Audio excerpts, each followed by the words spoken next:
Mélangez la scène avec de la crème fraîche et regarde le résultat. Ici, dans mon bol, je vais ajouter une tasse de fécule de maïs. Ensuite, j'ajoute un œuf entier et 200 g de crème fraîche.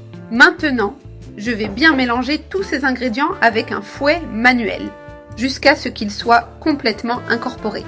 Bête jusqu'à obtenir une pâte bien crémeuse, douce et homogène. Ce mélange est merveilleux et très rapide à préparer. Le meilleur, c'est qu'on le fait avec très peu d'ingrédients, de façon simple. Ici, je continue à bien mélanger jusqu'à ce que toute la fécule soit complètement dissoute. Avec seulement une tasse de fécule de maïs, tu peux faire cette recette.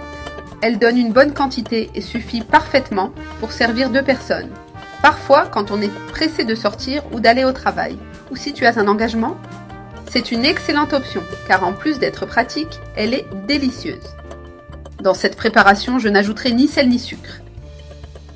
Mais, si tu préfères, tu peux ajuster à ton goût, car la fécule a une douceur naturelle.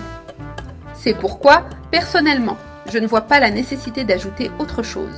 J'ai déjà bien mélangé et maintenant je vais ajouter une demi-cuillère à soupe de levure chimique.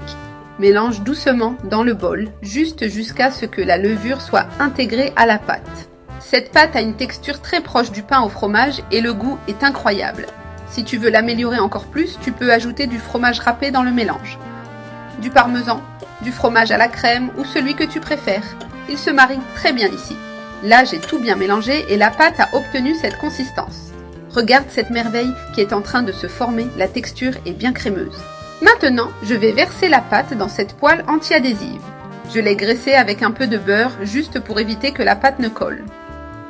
Maintenant, je vais verser toute la pâte dans la poêle avec précaution. C'est impressionnant comme c'est facile à préparer et on salit presque rien dans la cuisine.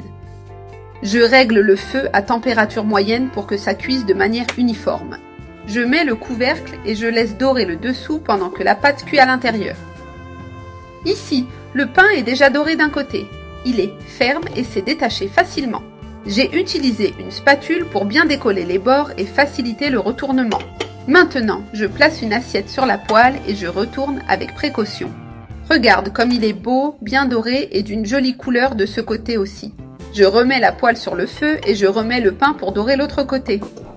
Je remets le couvercle et je laisse bien dorer aussi l'autre côté. Maintenant, le pain est bien doré des 2 côtés, parfaitement cuit. Avec précaution, je vais le retirer de la poêle. Regarde le résultat d'une belle forme et bien ferme. Regarde cette merveille. C'est une recette qui vaut vraiment la peine d'être essayée. Elle est délicieuse et a une texture très légère. Servie encore chaude, elle est tout simplement merveilleuse.